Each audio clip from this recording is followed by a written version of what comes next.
4 million rev. So they would sell it for 10. But had they done 2 or 3 different things, their exit would have been $50 million. Yeah. So they left 40 million bucks on the table just Yeah. of basically how the business was set up, how it's structured, and then also how the assets are positioned. It's mind blowing. And I'm like, that's some bones, man.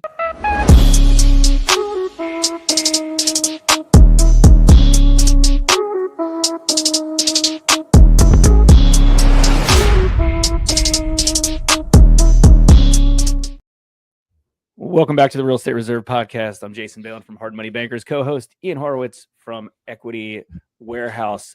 Today, we are going to be interviewing a repeat guest. His name is MC Laubscher from Producers Wealth, and we're going to go a little bit more high level on this.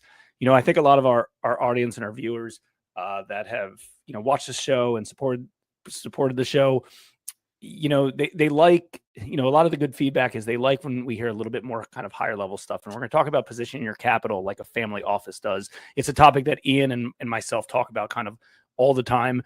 And I think there's a lack of knowledge out there for a lot of real estate investors and entrepreneurs and business owners. You know, sometimes it's a lonely industry and you don't really know or have the resources to do so. And, you know, Ian and I are always talking about family office, infinite banking, legacy assets, wealth, things like that. So that's going to be the topic for today. We also want to dive into MC's new book called Get Wealthy for Sure, the #1 financial strategy for business owners to multiply wealth predictably. So we're going to talk about that today too, Ian. Yeah, no, I'm definitely excited. I just had a windfall on the sale of one of our properties. We're getting ready. By the time this comes out, we'll be closing another property that we filled up super fast through one of our offerings. And I was able to watch the whole thing work. I borrowed money from my bank. I put it into an investment. It then produced dividends. And now I recycled the capital and I get to do it again. And it was like an oh shit, holy crap moment. You know, we've had a few other guests recently that have been talking about this policy. And it's just funny how it's interactive in everybody's business and not everybody talks about it. But this is the stuff we're supposed to be talking about. Literally this past weekend, I was texting Jason. I said, "Oh, great. I'm down in a Nelson Nash documentary."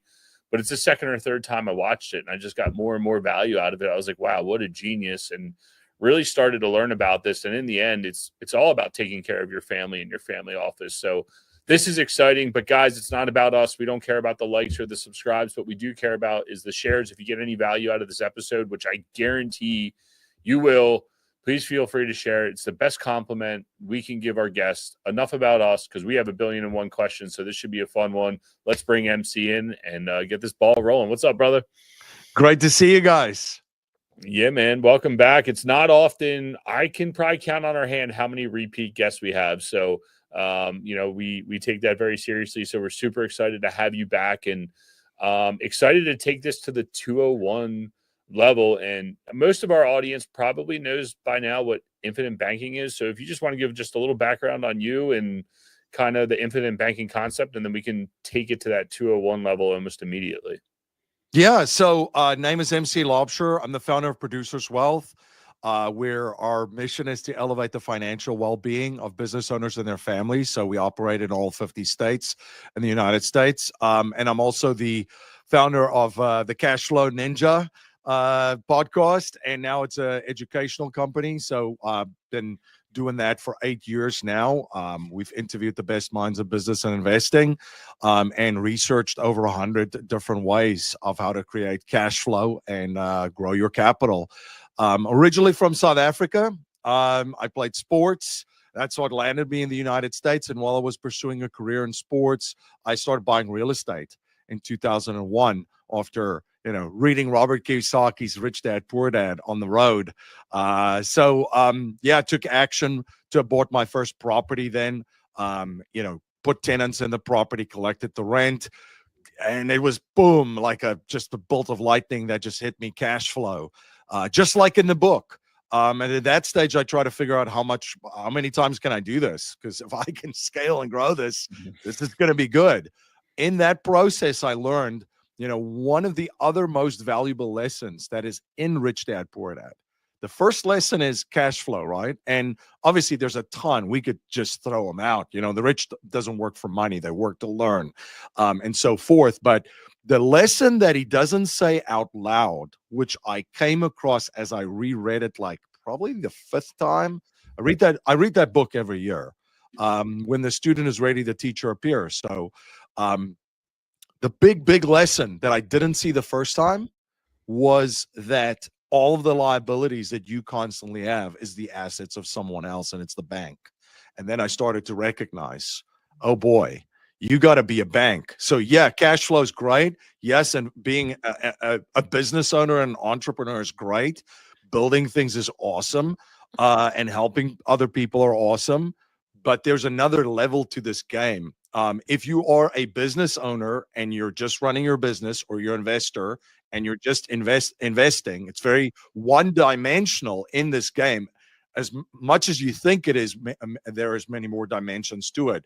When it becomes 2 and 3 and 4 and 5 dimensional is when you start adding levels to it. So be in the business that you're in, invest in the asset class that you're in, and grow and scale that portfolio, but be the banker.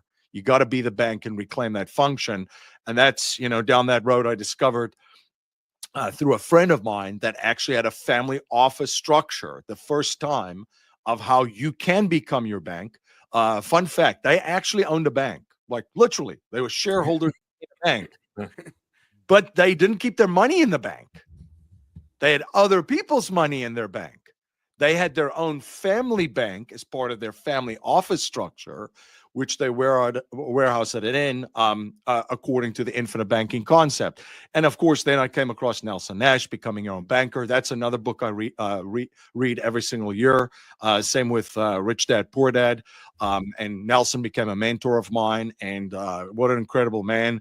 We were actually working on a project at the together at the time he was passing. He's great. But that's kind of like, been the process of, and where I'm at right now too, and what I'm studying and getting in the weeds in, and just absolutely immersing myself in, is family office structures. Going through the process of trying to copy what they do in family offices. My mantra is, you don't have to be a Rockefeller to do what the Rockefellers do. You could create the same setup and structures and have similar results, just obviously at a different scale and a different level. And I'll just finish with this for folks that are not familiar with the concept of a family office. So a family office is a wealth management firm of the family, managing the family's wealth. So where, even an ultra high net worth person would have a tax strategist, CPA, maybe a tax attorney. They would have, an asset protection advisor. They would have an estate planning lawyer. Maybe they'll have a financial advisor and an insurance planner and so forth. They're all siloed, right? They're separated. Where in a family office, these are all under one roof, working for the family, on the business of the family, because you're running the family as a business at that stage. This concept was popularized by the Rockefellers in the United States. They actually came up with the term family office, and they copied the Rothschilds and other families in Europe. So just wanted to share that too. Yeah, definitely want to dive into that here in a second. Let's talk about one thing, kind of back up a little bit. Like, I think there's a common misconception that a lot of investors, and specifically real estate investors, take, where they save $100,000 and they go buy a property in cash, or they save some bucks and they go buy an apartment building and they put down 25% and they leverage the other 75%. But I think, part of this, the infinite banking, the family office, be your own bank concept is a little bit different. And I think people just aren't used to or accustomed to that. And it's a learning tool. And I get that. Like, kind of on a high level overarching concept, like how does that work? Is it more of creating, when we say IBC, infinite banking, infinite banking concept through whole life insurance policies and things like that, is it actually funneling capital that you've accumulated through life insurance policies first, and then doing policy loans out of that, in essence, to invest into those assets instead of just paying cash or getting debt from another bank? Yes. So Nelson Nash told a story about that there's one pool of water on the planet. And I'll share that story with your listeners and viewers. So he said, look, there's really one giant pool of water. So you have all the different oceans that are all connected. You have the rivers that are connected to the oceans. And then you've got underground water, which in some way or shape or form, they end up with the rivers, which is connected to the oceans, right? So when the earth heats up, there's condensation, cloud starts to form, and it starts to build until it gets heavier and heavier and heavier, and eventually it breaks, it rains. And where does the rain go? Into the oceans that are connected, into the rivers that are connected to the oceans, onto the land, which then goes through into the water in the underground water table, which is connected to the rivers and connected to the oceans. There's one giant ball of water. Now take that to money. There's really one giant pool of money too. And the banks, the commercial banks especially, has got this game figured out. So what do banks do? They run money through their banking system, position capital efficiently, collateralize it, and then issue loans and put it into vehicles that generate the private lend, just more publicly lending because you're a bank, to other entities, right?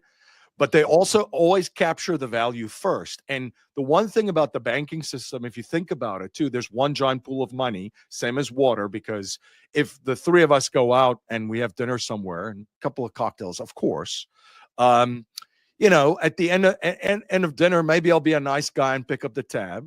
And what will happen there is the money's coming from my bank account all of a sudden into the merchant account of the restaurant or the place that we're eating or we're at, which is then used to pay employees going into their bank account. So it's always leaving and coming back. It's the same thing with mortgages. If you go to a closing table and buy a piece of real estate, maybe you got a check to take at closing from a bank. Well, where's it going? It's going to someone else's bank account. Always comes back to the commercial banking system. It can leave for a brief period, but it always comes back. Infinite banking can be structured and set up so that you create your own pool of capital, where you capture the value of all of the money that's coming into your economy, whether it be personal, business, or investment, and then you deploy it, but it's always coming back if you do it correctly within the system. Yeah, that makes sense, right? And I think that's where the misconception is. And I know Jason had an aha moment maybe in the past few weeks of like, we got to exercise that capital to go through the policy to then redeploy, because our assets that we all invest in probably outperform a policy. Most likely, I would assume, right? Because they're paying 5 to 6% dividends. We're all trying to achieve north of 15, 20%, right? So we should be able to find deals to invest in. But the point is you're putting that to store your wealth, to earn a return, and you're almost your own fractional share bank to then be able to lend it back out to yourself while it's still growing in a compounding rate, even though we're invested elsewhere. And I think that's the common misconception that maybe people have of, how do you flow money through your policy and why? And I do have a 201 question to that is, someone makes $100,000. How much in policies do they really need to be able to exercise these policies to do exactly what we're talking about? So the first part of the question is, no doubt. I mean, there is no return in the marketplace. If you have a business, if you're running a business and listening to this, and you're an operator and you're an investor, there's no way any return in the market can outperform that. Like, what are you going to get, an average 8% return in a mutual fund or an index fund somewhere? I mean, your listeners and viewers are not average people, and they're not looking for average returns, right? They're looking for exceptional things in all part of their life, whether it's health, whether it's family, whether it's experiences, whether it's their business, financially, and so forth.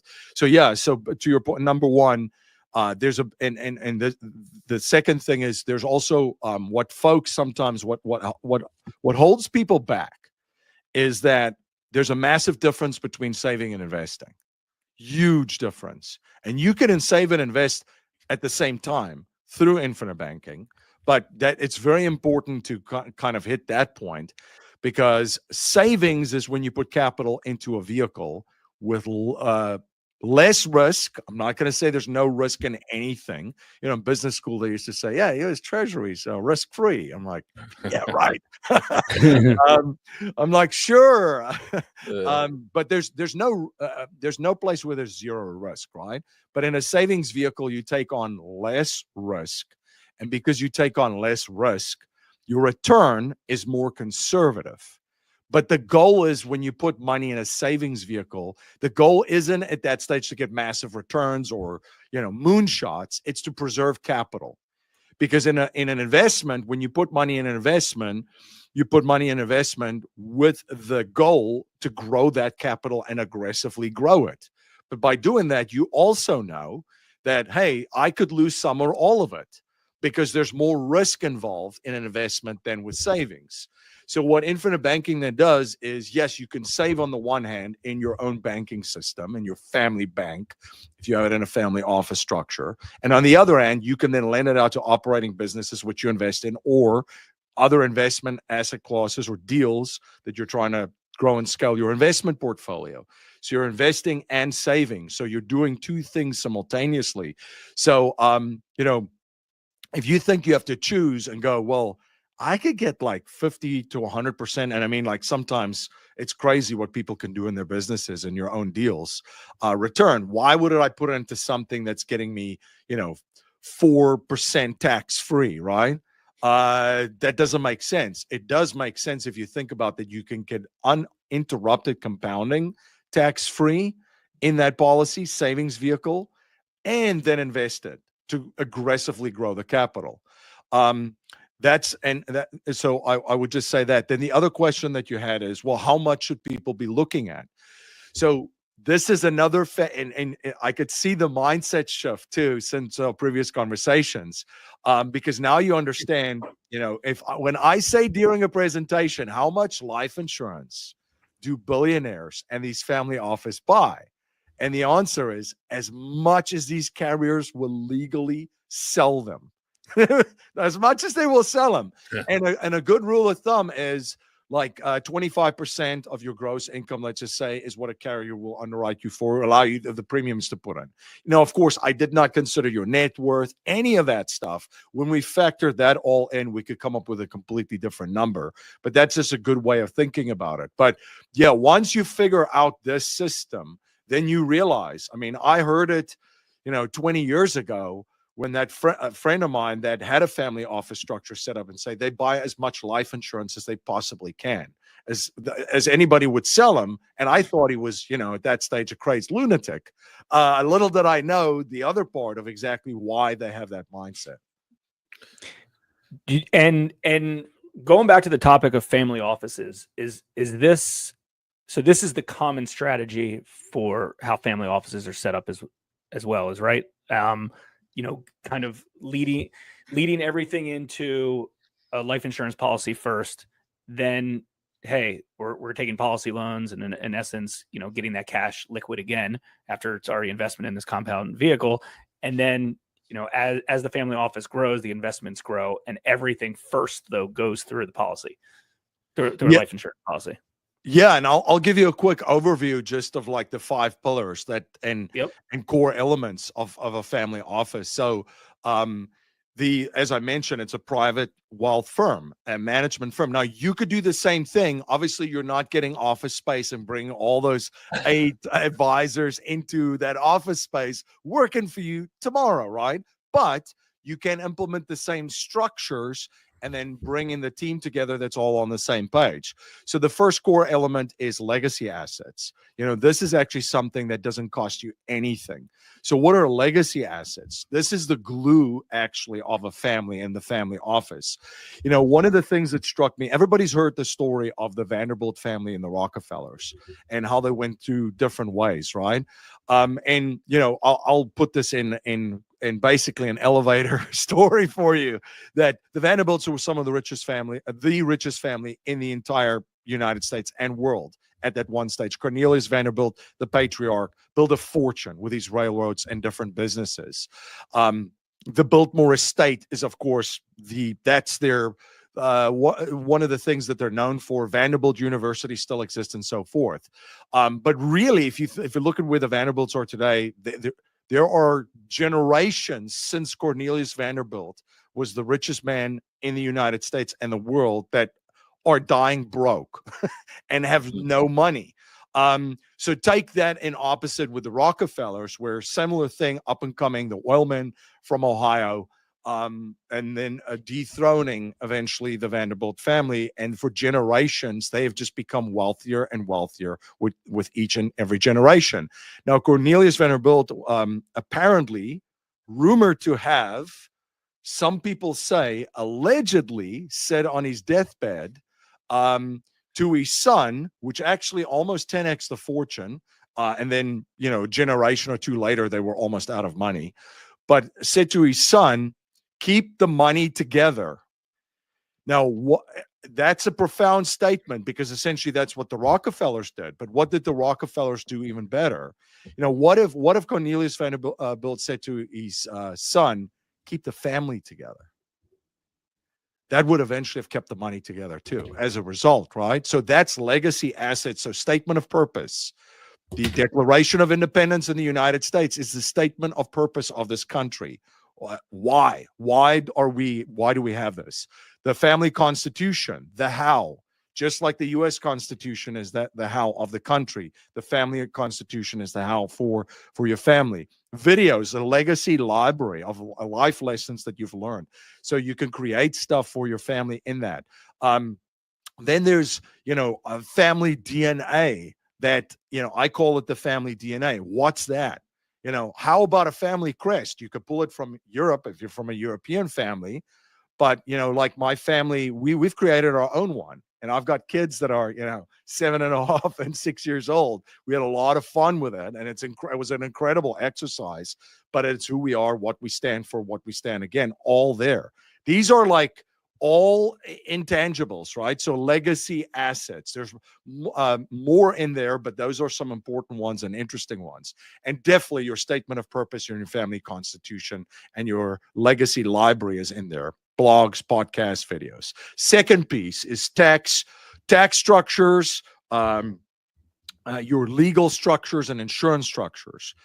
This is something that you could set up as part of, a trust, where with each and every generation, and, Jason, you mentioned the life insurance. This is the insurance structure, for example, that the Rockefellers have, is they would max out insurance basically on every generation. And as that generation passes away, there's a waterfall of capital to the next generation. And then that generation's maxed out, and there's another waterfall over.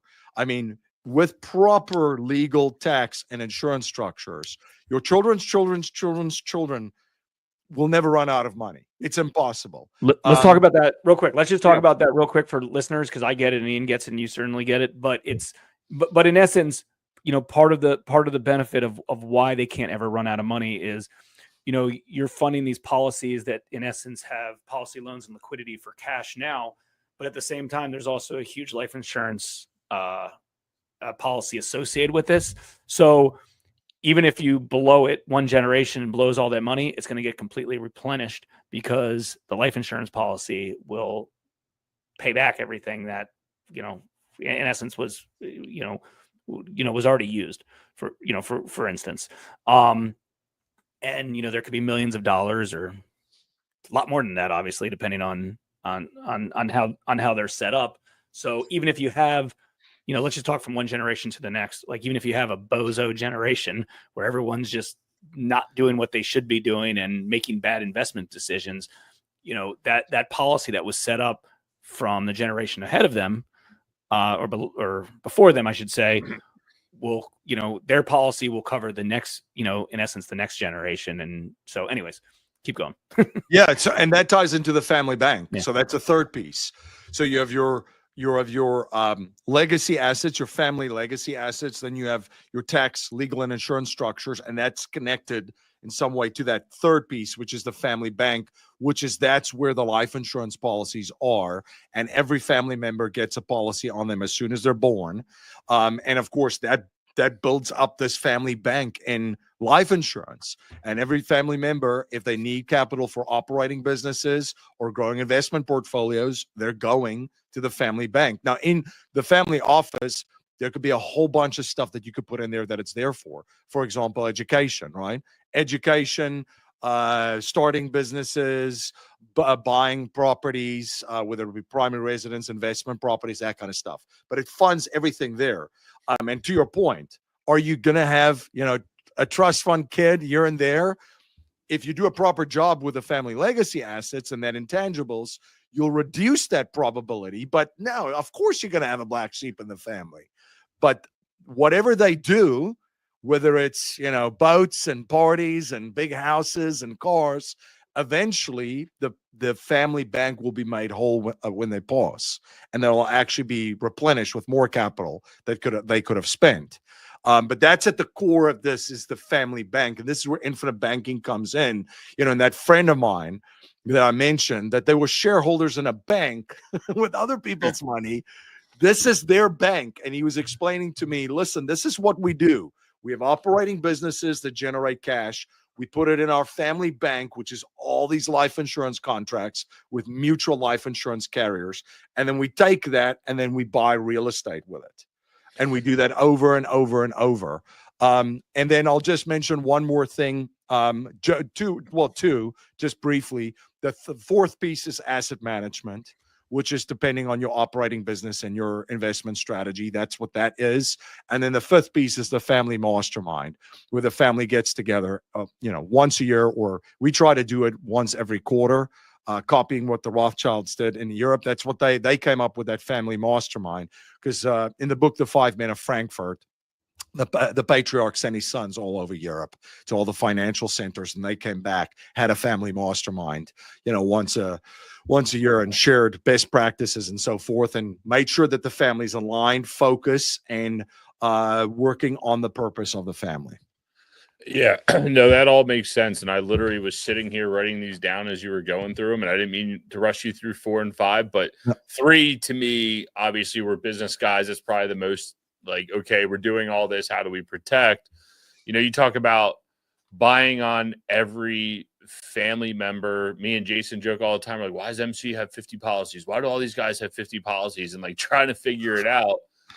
How does one start? Like, I guess, like, I know we're trying to talk 201 topics, but it's like, I'm sitting here going, all right, well, I just had a nephew born. Like, do I buy one there? Then do I have to have a conversation with my brother to be like, this is how the family bank works? Or do you this sounds horrible, but selfishly do it for yourself, for your immediate family of you, your wife, and your 2 kids, as an example? Like, what's the best way to navigate all that? And as you can tell, you called it out, there's been a major mind shift change here in the past few months to kind of really take this even more seriously. So, yeah. So to your point, the first thing is, if you're going to start like family stuff, be very sure that everybody's on the same page. And this is what everybody wants. Like, we're going to do this. We're going to build, this little family bank, all of us together. And you kind of have to go through all of those different kind of like, I would say, core elements to make sure that this is something that everybody wants and everybody's on board with. Otherwise, you can just guide family members. If it's your brother, your sister, and they're married and they've got children, you can guide them and be like, hey, here's how you set up these things for your children and for yourself. So that's the one thing that I will say, is be certain this is what everybody wants and on the same page. But where you basically start, and then I'll go to like a 201 level, where you start is, if you're listening to this going, I'm not a Rockefeller or a Rothschild or a Vanderbilt, and I wasn't born with a silver spoon in my mouth. Where do I start? You can start where you're at and set up a policy and redirect all the cash flows that are going in many different directions, what is not serving you, and try to put up to 25% of your income in there per year. And that is then used to fuel what you're looking to accomplish, whether it's like building out a real estate portfolio. This sounds so simplistic. I talk to people every day. They have millions of dollars in index funds, And they're like, I want to become financially free through real estate. And I'm like, I don't think your resources are aligned, buddy.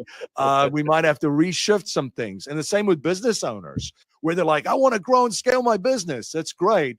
Why is, I don't know, 60% of your net worth in stocks, providing liquidity for other people's companies to grow and scale? So that's the first thing. The second thing, like on a 201 thing, when you come into big exits and windfalls, there are different levels of strategies. Like I'll share a more an advanced strategy with you right now. We work with a lot of clients that are selling businesses and have huge exits. So it could be anywhere up from 5 million to 20 million to 30 million bucks that they come to us with and say, look, I just sold my business for 50 million bucks. I want to put at least 25 into this, to money that I cannot afford to lose. It's there, and I can access it if I wanted to. There's a strategy that in 5 years you can fund up a policy. Now, previously, it would take you 5 years to chunk it, to get it into the system, right? Long time. Now you could throw it into a side account, a supercharged savings account with an insurance carrier that funds the policy over 5 years. Now, what you can do is there are institutions that'll take that supercharged side account and the policy as collateral. So if you throw in 10 million bucks, we just had someone in their early 40s throwing 10 million bucks into this, they will be able to have a credit line of approximately 10 million bucks within the first 12 months. So this is a little bit more advanced, where there's moving pieces. So if you're listening to this and you go, I lost him, I have no idea what he's talking about now, all you're doing is moving a large chunk of capital into a savings vehicle, let's just say umbrella, into a mutual life insurance carrier, and you get a line of credit against it, which you can then go and use in your business and investments. Yeah, and you're not taking your money out of it. You're taking a loan against your money and you're collateralizing it that way. So yes. I think that's one, and I think that's a common misconception of like, okay, well, if I put $100,000 in and I need to utilize it, then it's, that's not what it's doing. The 100,000, and yeah, there's some lag and there's premiums and stuff like that, but let's just take all that aside. Like in essence, if there's $100,000 in there, that $100,000 is earning compound interest, and you're taking a loan against that money in order to have that liquid. And yes, there's an interest rate that you're paying the insurance company to borrow that money. But again, let's use the word arbitrage. The money you're paying back to them is at simple interest, and the money that's growing is compound interest. And if you actually look at a simple interest versus compound interest calculator, you would be amazed the difference. So even if the interest rate's the same, it's not a wash. I promise you. It's amazing. I got something on my whiteboard right here where I did a scenario where it was $100,000 out at 5% and $100,000 that stays there at 5%. And the difference was it grew at $165,000 profit more over a 20-year period. And that's only $100,000, obviously. And it was tax-free compound interest too. So it's wild that just that one difference. Just look at that massive difference in outcomes, right? Yeah. You want to be on the right side of compound interest equations in life, as a rule. They're out there every single day. You are unknowingly in one, either in a favorable one or in an unfavorable one. If you educate yourself, you could put yourself in the position to be on this on the side that's more favorable for you. Yeah, and that's more than just money. It's compounding interest in health, in life, happiness, conversations, whatever you're trying to do. It's all more than that. Yep. With the life insurance policies, I know we're talking about a family office essentially, and sometimes family offices have multiple families in it, right? Me and Jason both have business partners.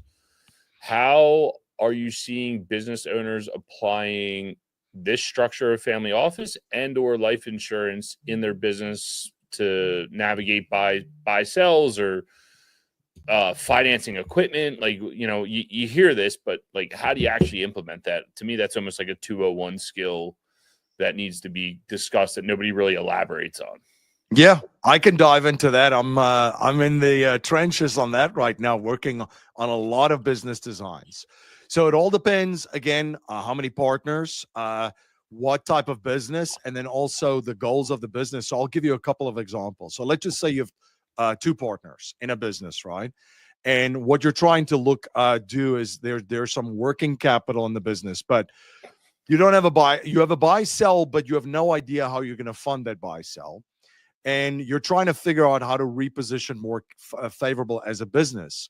So what you can do as a business owner is that the business can actually, and I'll share a different strategy after I share this one, because there's different ways of doing this. I guess the listeners will recognize that it's all very much based on exactly your unique situation. But let's just say the business can buy the life insurance policies on each partner, so that they have that in place, right? So now all of a sudden there's a way to fund a buy sell.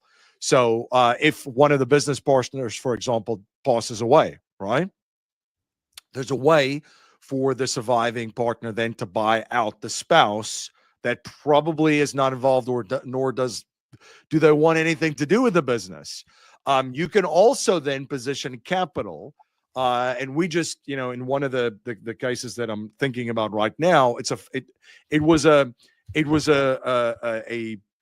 strategy where we put a large lump sum of this capital into, again, the supercharged savings account that funded these policies. These business owners could take those four entities, because you've got two supercharged savings accounts and two life insurance policies, all four, to an institution, and put one line of credit against all four. And it's now at 6%.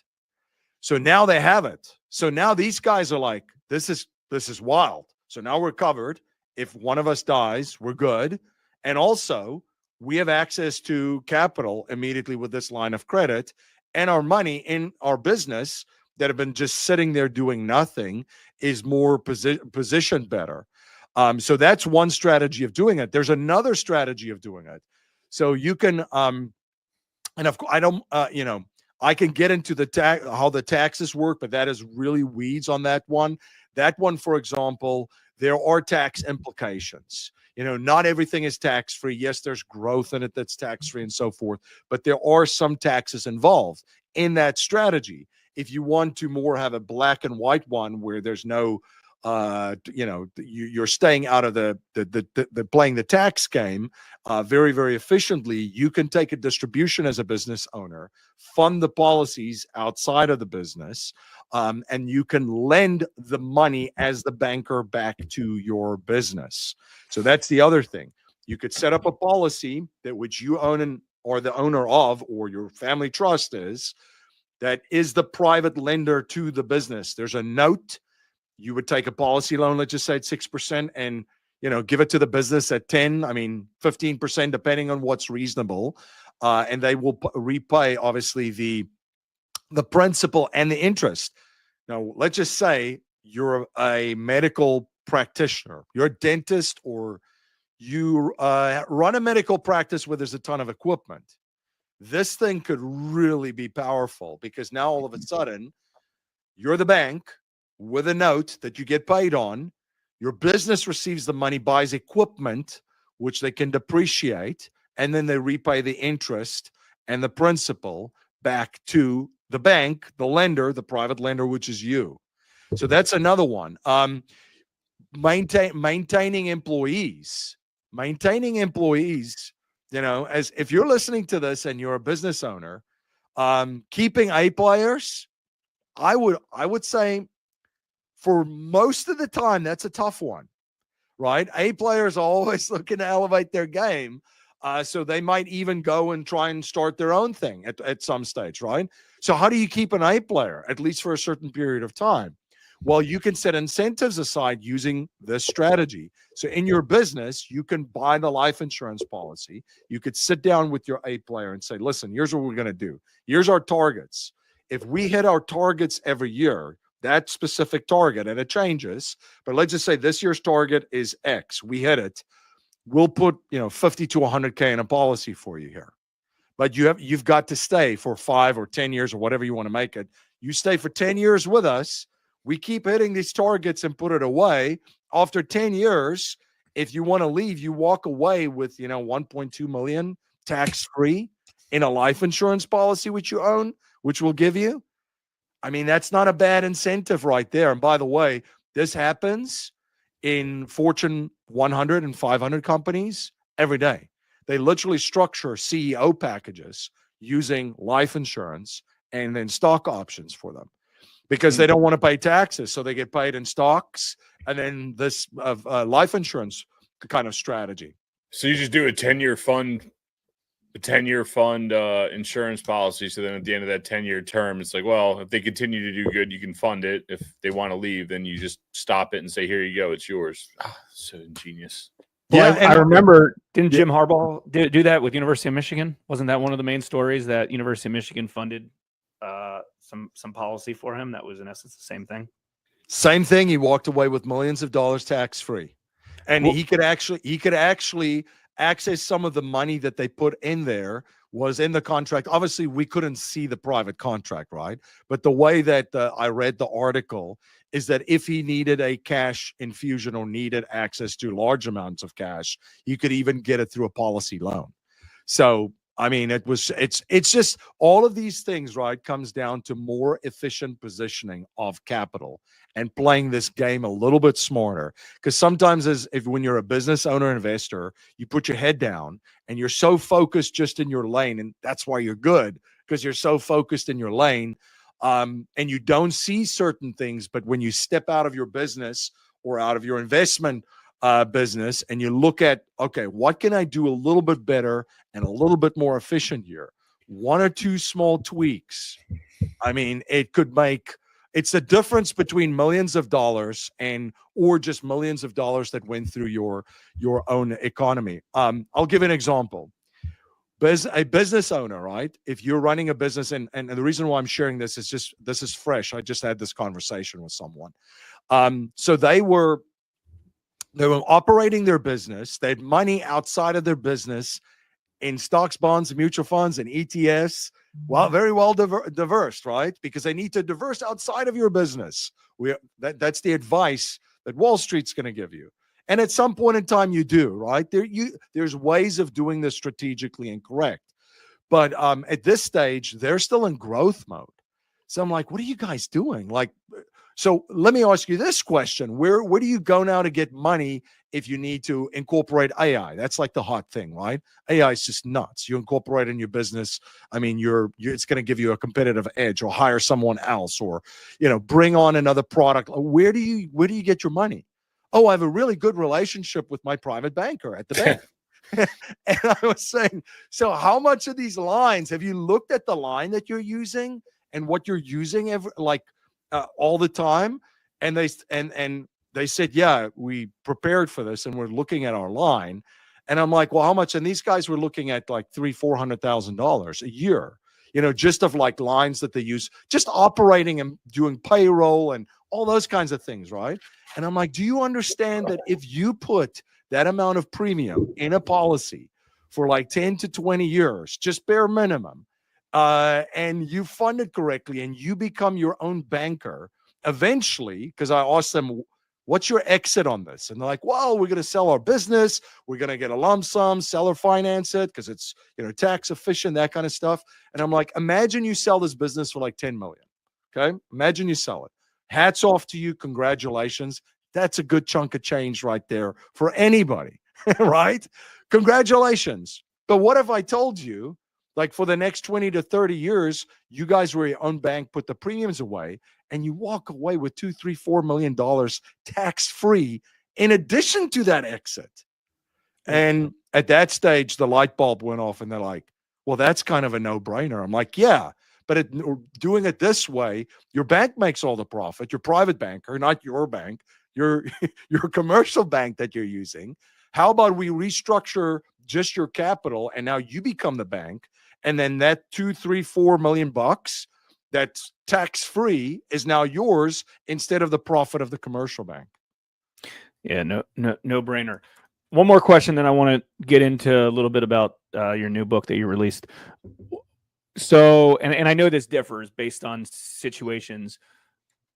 If if you're doing these policies in I think that's very relatable that people do these policies in their business, if it's themselves or they're or they have a business partner. Let's just call it a real estate investing business.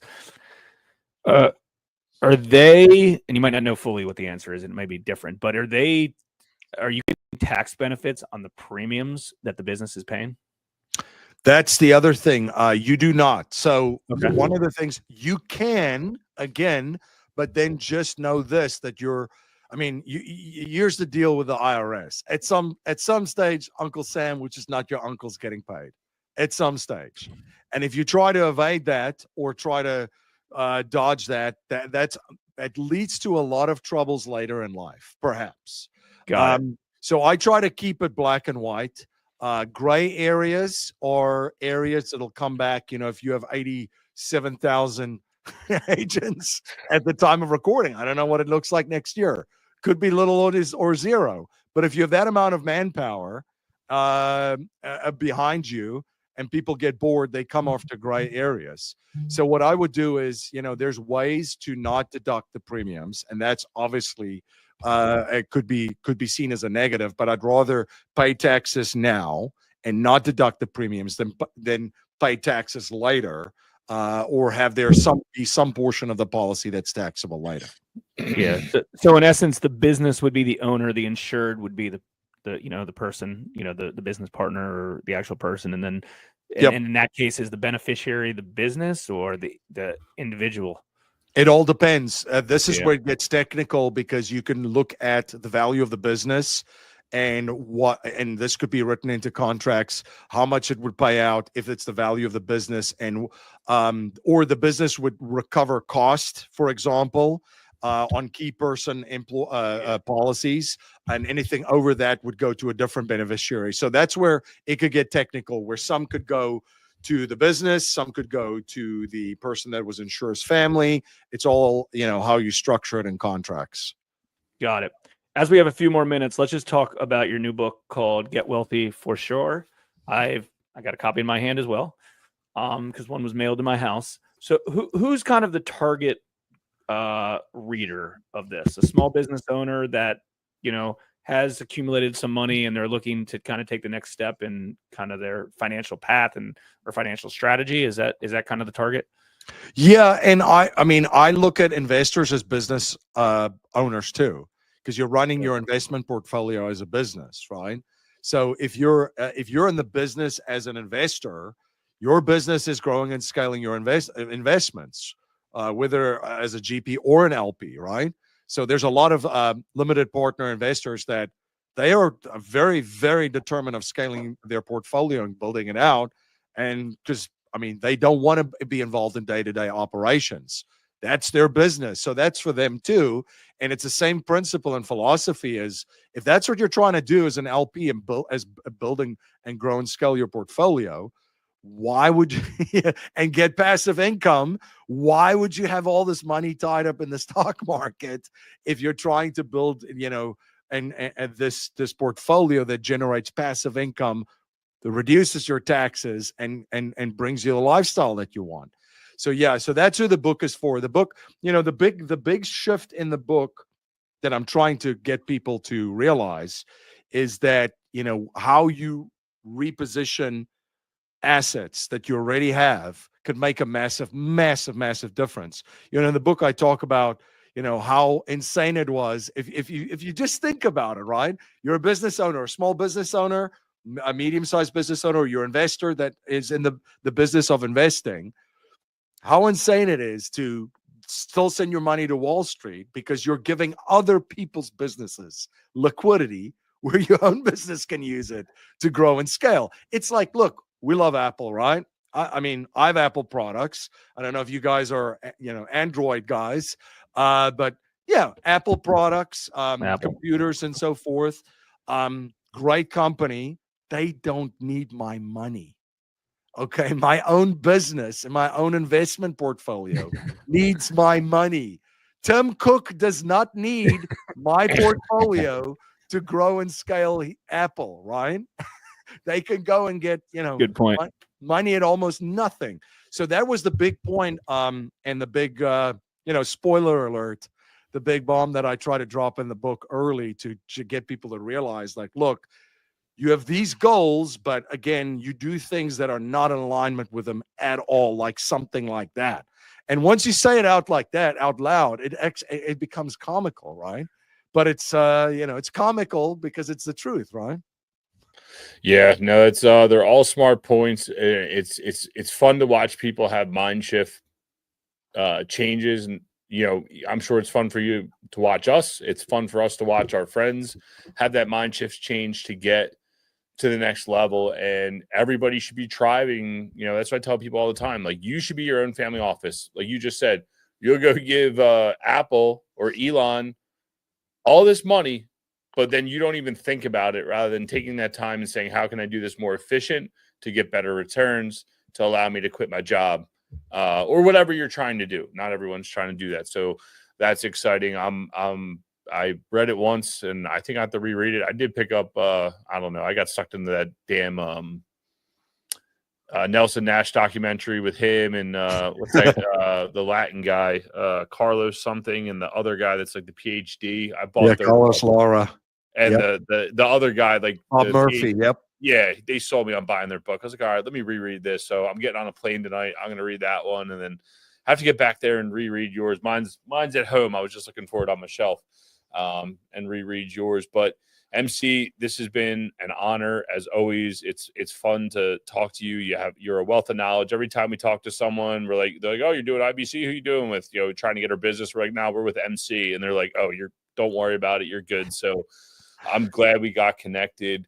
What's one other book or podcast? I know you crushed it on Cashflow Ninja. You got a great book, but if you had to recommend another book, what would it be, or podcast that everybody should go check out? Yeah, if you haven't read The Creature from Jekyll Island, I would highly recommend that. Because once you started to realize that you've got to become your own bank, as many of your listeners and your viewers have, and that was kind of my journey, is like, I've got to learn as much as I can about this. So that's a very, very opening book. It's written by G. Edward Griffin. That is just fascinating, of how the global banking system and then the commercial banking system works, how the financial system basically works. So, sticking with our theme of, there's a lot of compound interest equations in all areas of our life. When it comes to money, you want to be on the right side of them. And that'll help you, figure out how to get on the right side of that. But I always recommend that book. That book's has been a profound impact made on me on my journey. I'm going to have to download that one. I've heard it several times. I haven't read it yet. Have you read it yet, Jason? No, but it's another one of those long ones. It's a big book. It's 25 a big book. 25 hours on Audible. That's perfect. But we can get that done in a month, Ian. We can hold each other accountable for that. Yeah, we'll get it done here. Yeah, I will say this: once you dive into it, I mean, you can't stop reading. It really pulls you in. Good. So yeah, it's a good one. I would highly recommend that one.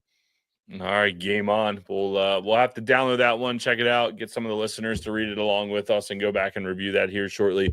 MC, I know you're all over the internet. I know some of your agents are all over the internet, but where's the best place people can find you? They want to learn more about what you're doing.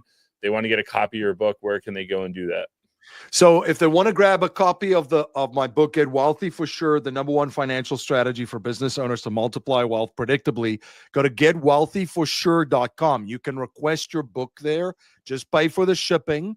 So there's a free book that you can request at getwealthyforsure.com. As you could probably allude to, the title of the book came from, I always keep saying there's no get rich quick, right? There's no shortcuts or get rich quick or cutting corners, but there is Get Wealthy for Sure. So getwealthyforsure.com. And then all of my podcasts, they're all available at cashflowninja.com, over 1,000 over there. And if folks want to learn and get into the weeds of just infinite banking and just access more sophisticated infinite banking strategies, they can go to yourownbankingsystem.com. It's yourownbankingsystem.com. Yeah, and you get to hear MC's sweet accent for on all those fun tutorials on there. So if you enjoyed this, guys, if you didn't get any value out of this, I don't know what the hell you listened to. Please feel free to share it. MC just literally dropped bombs almost directly from Nelson Nash himself. I mean, this is powerful from a man who's experienced turmoil in other countries. He's now here. He can witness all this stuff. If you go back and find the other podcast, we talked about that way back on the other one. And dude, it's been a good one, and we will catch you all on the next one. Thanks for tuning in to the Real Estate Reserve podcast. Do us a favor and like, comment, and share our broadcast. It helps the algorithm and helps us spread the word too. Till next time, thank you for tuning in.